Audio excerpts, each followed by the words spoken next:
Chargers coach Jim Harbaugh denies taking part in any of Michigan's scandalous behavior.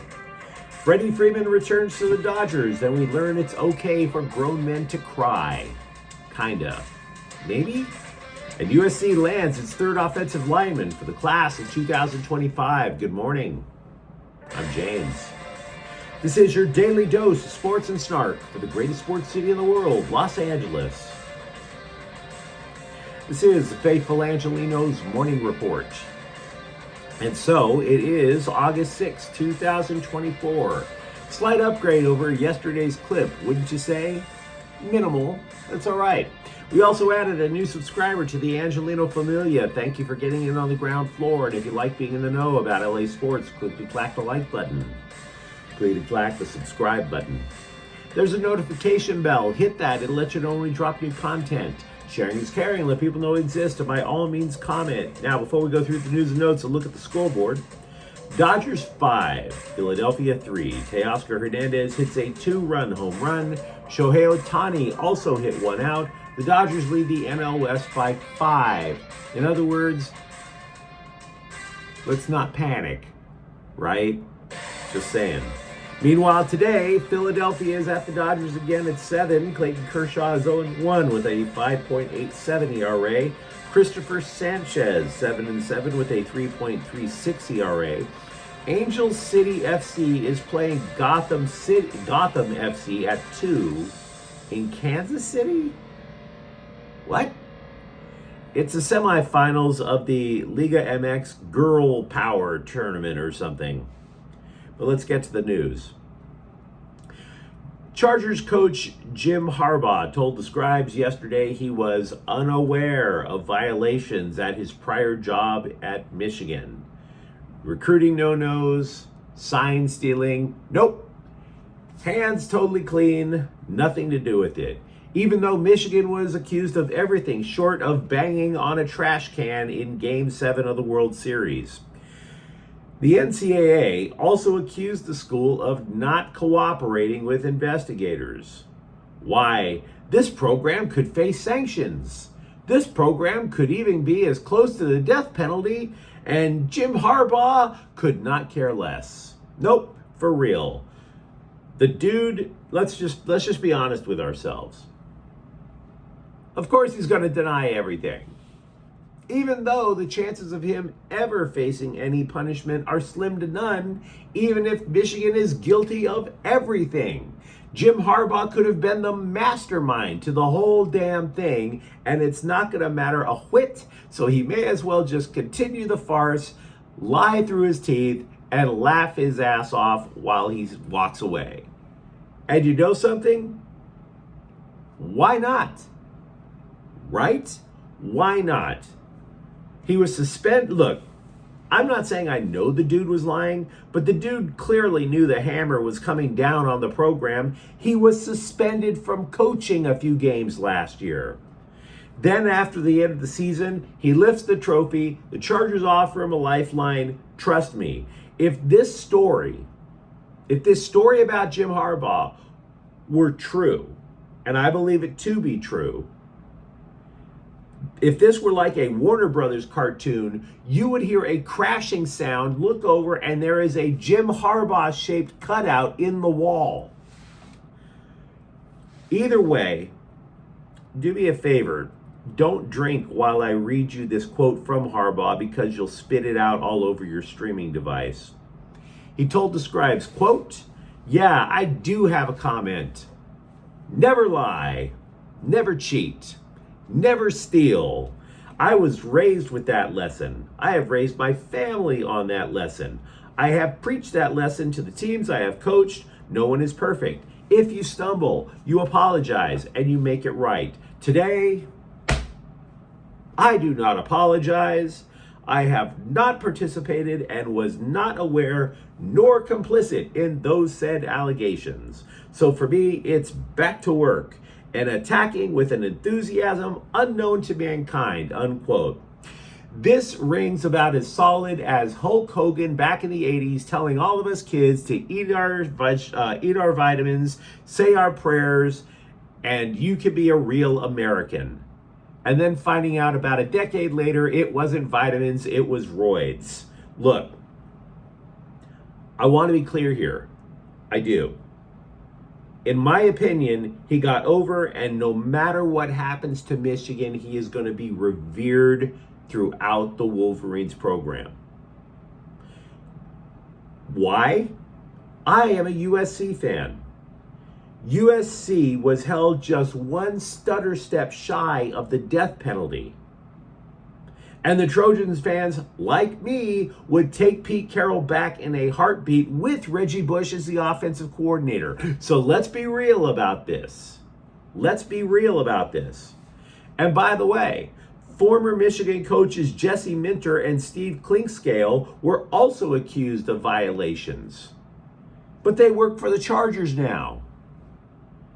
If Jim Harbaugh is as pure as the driven snow, he'd be looking at these two going, guys, I appreciate everything you did.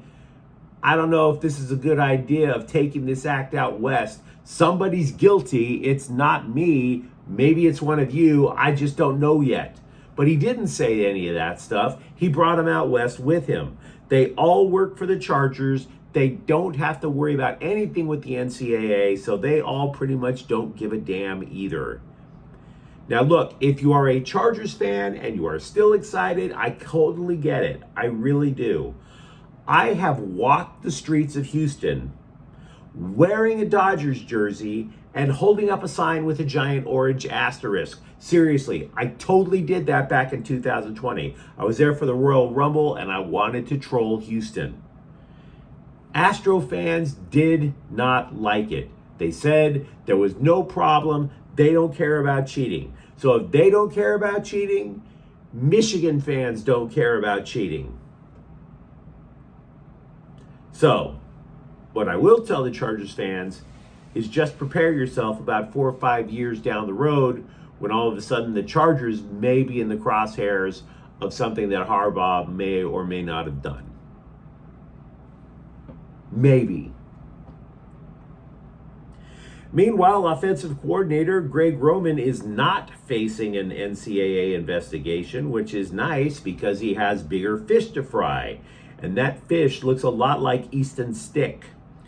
The offense did not function well against the Rams in a joint practice and with preseason games coming up this weekend. So what do you have to say about it? Quote, well, the rest of the offense has to be on point. Then Justin's got to figure out some of the chemistry things while we get caught up. Unquote. Translation, who's this Easton Stick guy? I'm waiting for Justin Herbert to get healthy again. Of course, Roman then went on to claim none of this was a problem, which sounds a little odd, but so be it. He's not the first coach to talk out of both sides of his mouth.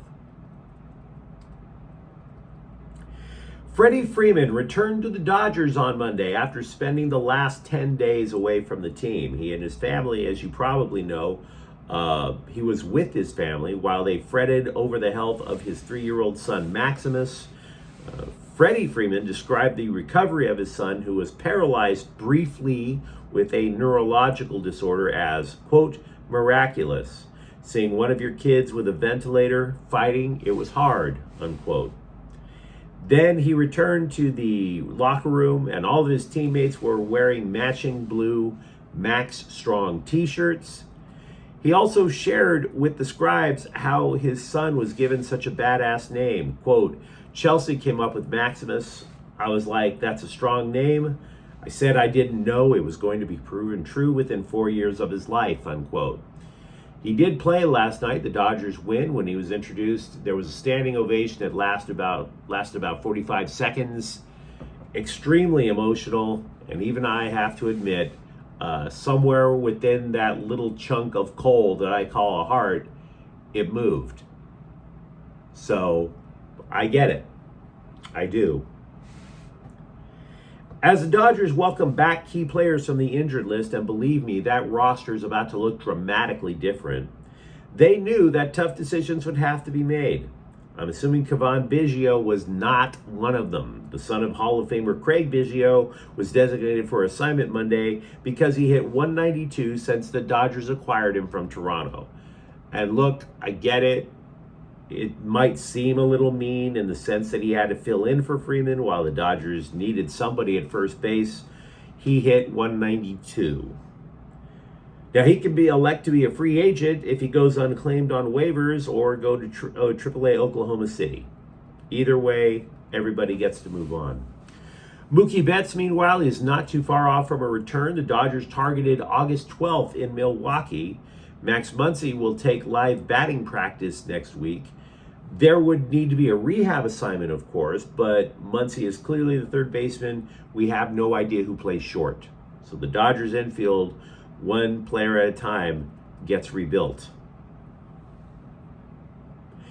Ever since USC and UCLA transferred to the Big Ten Conference, it was understood the Trojans would need to get bigger and that it would not happen overnight.